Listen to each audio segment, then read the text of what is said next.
हमारा टॉपिक है menstrual cycle और हम इसको क्या बोलते हैं, मेंस्ट्रुएशन बोलते हैं और या तो कॉमन लैंग्वेज में पीरियड्स बोलते हैं।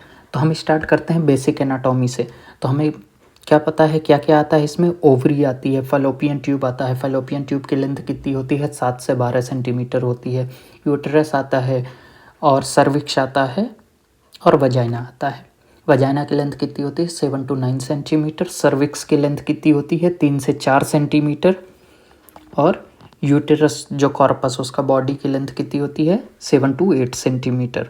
तो हम स्टार्ट करते हैं कुछ टर्म्स, जो बेसिक टर्म्स हैं जो हमें पता होने चाहिए, उससे हम स्टार्ट करते हैं।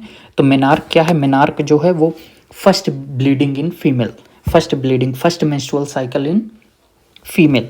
तो first bleeding refers to menarche, first bleeding refers to menarche. कौन सी ब्लीडिंग, ऐसे वैसे ब्लीडिंग नहीं, मेंस्ट्रुअल साइकिल वाली ब्लीडिंग।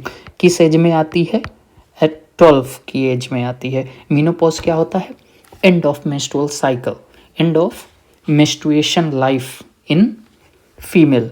तो वो क्या होती है, end of menstrual cycle life in female. किस एज में होती है, एट एज ऑफ 50।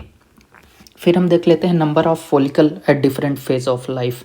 यहाँ पे ऐसा नहीं होता, जैसे मेन में क्या होता है कि स्पर्म जो है वो बनना शुरू होता है, कब शुरू होता है, एडोलसेंट आने के बाद बनना शुरू होता है। बट इनमें ऐसा नहीं होता। फीमेल में क्या होता है कि जब वो इंट्रा यूटेराइन लाइफ में होती हैं तभी उनकी ओवरी में जो है वो फॉलिकल बन चुके होते हैं, प्राइमरी oocyte जो होते हैं वो बन चुके होते हैं। तो इनके नंबर कितने होते हैं, जैसे जब फीमेल जो है वो अपनी मदर की वॉर्म में होगी, इंट्रा यूटेराइन लाइफ में होगी, तभी उसके फॉलिकल उसके ओवरी में बन चुके होंगे। तो उसके नंबर कितने होते हैं, जब वो 20 weeks of intra uterine life उसकी रहेगी तो कितने होंगे, 6 to 7 मिलियंस। और एट बर्थ आते आते कितना बचेंगे, 1 to 2 मिलियन। और प्यूबर्टी आते आते कितना बचेंगे, 3 to 4 लैक्स। बाकी जो थे नंबर वो क्या हो गए, वो डिजेनरेट्स हो गए। तो प्यूबर्टी आते आते कितने बचेंगे, 3 से 4 लाख बचेंगे। अब हम देख लेते हैं total duration of menstrual cycle in female life और मेंस्ट्रुएशन लाइफ जो होती है वो कितनी, उसकी ड्यूरेशन कितनी होती है। तो मेनार्क कब आता है, फर्स्ट ब्लीडिंग अप्रॉक्स 12 की एज में आता है। और कब तक, मीनोपॉज कब तक आता है, अप्रॉक्स 50 की एज में।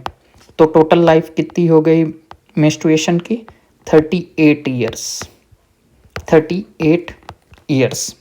अब हम देख लेते हैं टोटल फॉलिकल जो हैं वो यूटिलाइज्ड होंगे वुमेन्स की होल लाइफ में कितने, जो जैसे ये देखो प्यूबर्टी में 3 से 4 लाख फॉलिकल बचे थे, तो उनमें से भी कितने वुमेन जो है अपनी पूरी होल लाइफ में यूज करेगी। क्योंकि हमें पता है ना कि मेंस्ट्रुअल साइकिल जो पीरियड्स होते हैं वो एक मंथ में एक बार होते हैं। तो 12 मंथ में कितने हुए, आओ कैलकुलेट, बेसिक मैथ यूज करते हैं। एक जो है वो पर मंथ होता है, तो एक साल में कितना हो जाएगा, 12 हो जाएगा। और टोटल लाइफ कितनी है मेंस्ट्रुएशन की, तो 38। तो ये कितना हो जाएगा, ये हो जाएगा अप्रॉक्स 456।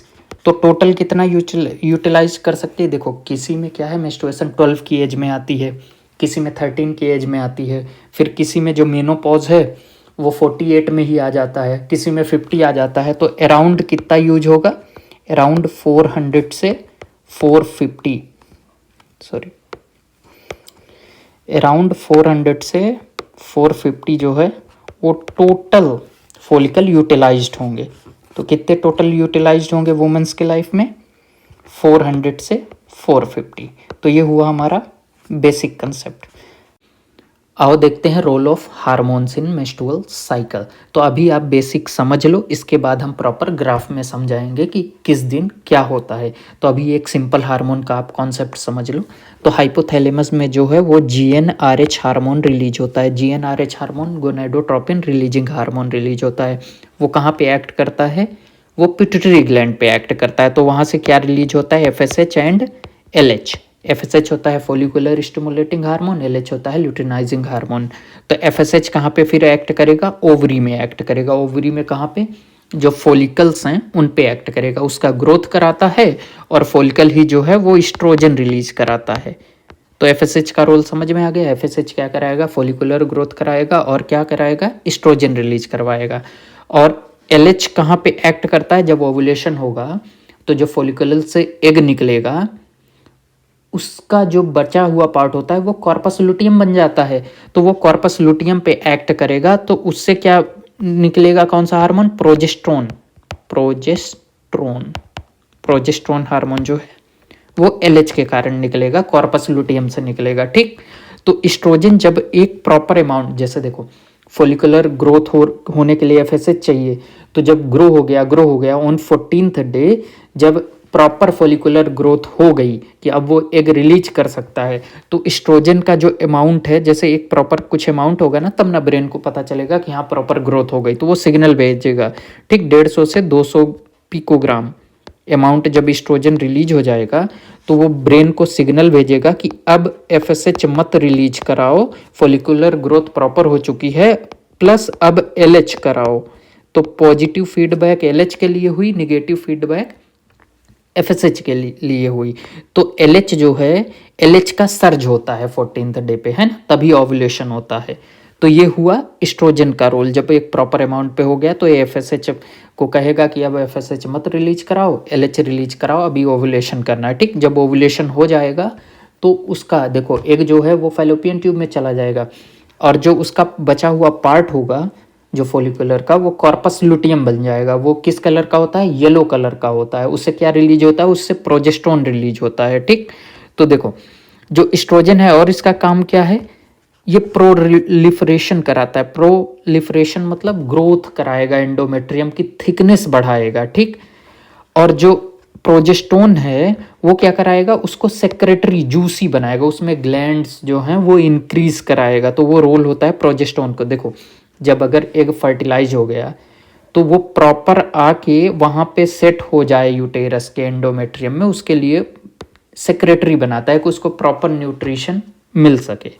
तो ये हुआ हमारा हार्मोन का रोल। अब मेंस्ट्रुअल साइकिल हम एक ग्राफ में समझते हैं। ठीक, तो मेंस्ट्रुअल साइकिल जैसे हमें पता है नॉर्मली 28 दिन की होती है। ठीक, 14th डे पे ओवुलेशन होता है। कौन से दिन से हम गिनते हैं, जिस दिन पहली ब्लीडिंग होती है, डे 1 उसको माना जाता है। तो जनरली 3 दिन जो है वो ब्लीडिंग होती है, फिर 14 डे पे ओवुलेशन होता है और फिर 28 डे के बाद क्या होता है, फिर से ब्लीडिंग होती है। ठीक, तो देखो क्या क्या होते हैं इनमें इवेंट्स वो देखते हैं। और जैसा हम जानते हैं कि 2 फेस में इसको डिवाइड किया गया है। 14th डे 1 से 14th डे तक कौन सा फेस होता है, प्रोलिफरेटिव फेस होता है। और क्या बोलते हैं उसको, फॉलिकुलर फेस बोलते हैं। फॉलिकुलर फेस क्यों बोलते हैं, क्योंकि देखो फॉलिकल्स की जो है वो ग्रोथ होती है 14 डे पे, सबसे हाईएस्ट ग्रोथ होती है, उसके कारण फिर क्या है, वो ओवुलेशन होता है 14 डे पे। और प्रोलिफरेटिव फेस क्यों बोलते हैं, क्योंकि देखो एंडोमेट्रियम जो है उसकी थिकनेस बढ़ती है। किस हार्मोन के कारण थिकनेस बढ़ती है, उसकी एस्ट्रोजन के कारण बढ़ती है। एस्ट्रोजन अमाउंट जो है वो बढ़ता जाएगा और उसकी थिकनेस बढ़ती जाएगी। फिर क्या आएगा, सेकंड फेज कौन सा होता है, after ovulation, after 14th day के बाद कौन सा फेस चालू हो जाएगा, सेक्रेटरी फेस चालू हो जाएगा। और कौन सा फेस, लुटियल फेस भी उसको बोलते हैं। लुटियल फेस इसलिए बोलते हैं, एलएच हार्मोन के कारण बोलते हैं। और सेक्रेटरी फेस इसलिए बोलते हैं कि जो कॉर्पस लुटियम, जैसे देखो ओवुलेशन के बाद क्या हुआ कि एग रिलीज हुआ, ओवन रिलीज हुआ, ठीक, ओवम, और जो उसका पार्टिकल बचा फॉलिकल का वो कॉर्पस लुटियम में बदल जाता है।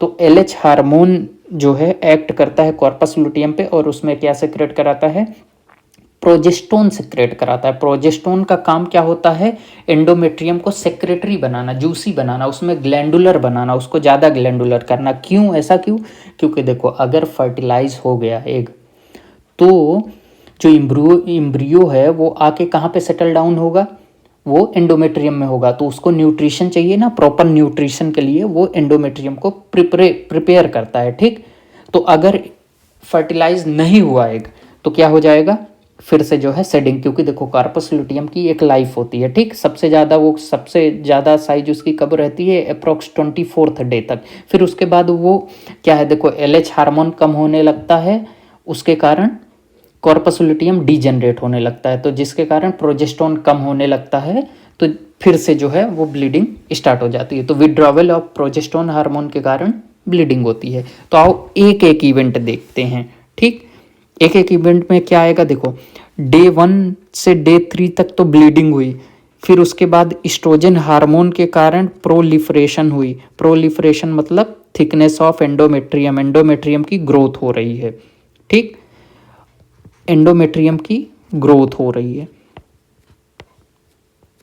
फिर देखो इसी के साथ साथ इस्ट्रोजन हार्मोन का भी देखते जाते हैं। इस्ट्रोजन हार्मोन क्या है, जैसे जैसे फॉलिकुलर ग्रोथ होगा वैसे वैसे बढ़ेगा, और सबसे ज़्यादा कब हो जाएगा, 14th डे पे, और फिर जैसे जो है वो कम हो जाएगा। और जो प्रोजेस्टेरोन हार्मोन है वो कब, कॉर्पस लुटियम से रिलीज होगा ना, तो जैसे ही ओवुलेशन हो जाएगा तो उसके बाद वो कॉर्पस लुटियम से रिलीज होने लगेगा। फिर जब डीजनरेट हो जाएगा कॉर्पस लुटियम तो प्रोजेस्टेरोन जो है वो कम हो जाएगा। तो ये देखो प्रोजेस्टेरोन क्या कर रहा है, इसको ग्लैंडुलर बना रहा है, जूसी बना रहा है एंडोमेट्रियम को, और जैसे जैसे प्रोजेस्टेरोन कम होगा वैसे वैसे फिर से ये डिजनरेट होने लगेगा। तो देखो ये प्रोजेस्टेरोन हुआ, ठीक, और ये एस्ट्रोजन हार्मोन का ग्राफ हुआ। तो डे 1 से डे 14 तक देखो सबसे ज़्यादा एस्ट्रोजन जो है वो 14th डे पे होता है, और प्रोजेस्टेरोन जो है वो अप्रोक्स 24th डे पे सबसे ज़्यादा होता है। फिर कॉर्पस लुटियम डिजनरेट होने लगता है, जिसके कारण फिर से एंडोमेट्रियम की शेडिंग होनी शुरू हो जाती है, इधर मेंसेस फिर से होने लगते हैं, ठीक, आफ्टर 28 डे के बाद। तो देखो एक और इवेंट देख लेते हैं इसके बाद। एस्ट्रोजन का इवेंट समझ में आ गया। एस्ट्रोजन का काम क्या है, एंडोमेट्रियम को ग्रोथ कराना, उसकी थिकनेस कराना, ठीक, इसीलिए उसको प्रोलिफरेटिव फेज बोलते हैं डे 0 से डे 14 तक, ओवुलेशन डे तक। उसके बाद सेक्रेटरी फेज चालू हो जाता है। सेक्रेटरी फेज क्यों बोलते हैं, प्रोजेस्टेरोन के कारण एंडोमेट्रियम सेक्रेटरी हो जाती है, ग्लैंडुलर हो जाती है। तो ये हुआ हमारा हार्मोन वाला फंक्शन, एंडोमेट्रियम वाला फंक्शन। और देख लेते हैं ओवरी में क्या होता है। ओवरी में देखो, ओवरी में देखो फोलिकुलर ग्रोथ हो रही है ना, सबसे ज़्यादा कब हुई, 14th डे पे। फोलिकुलर ग्रोथ के लिए कौन सा हार्मोन चाहिए, FSH चाहिए, FSH हार्मोन चाहिए, ठीक। अब देखो जब FSH हो गया तो एस्ट्रोजन जब सबसे ज़्यादा हो गया 14 डे पे, तो हमें पता है कि जब एस्ट्रोजन एक 150 से 200 पिकोग्राम अमाउंट तक पहुंच जाता है तो वो क्या कराता है, FSH को निगेटिव फीडबैक देता है ब्रेन को कि FSH बंद करो। तो क्या रिलीज कराओ, LH रिलीज कराओ, ठीक, LH सर्ज होता है। फिर LH जो है हमें कॉर्पस लुटियम के लिए भी चाहिए। तो ऐसे आते आते जैसे जैसे LH कम होगा तो देखो कॉर्पस लुटियम जो है वो डीजनरेट होने लगेगा। तो ये हुआ LH सर्ज 14th डे पे होता है, ठीक, और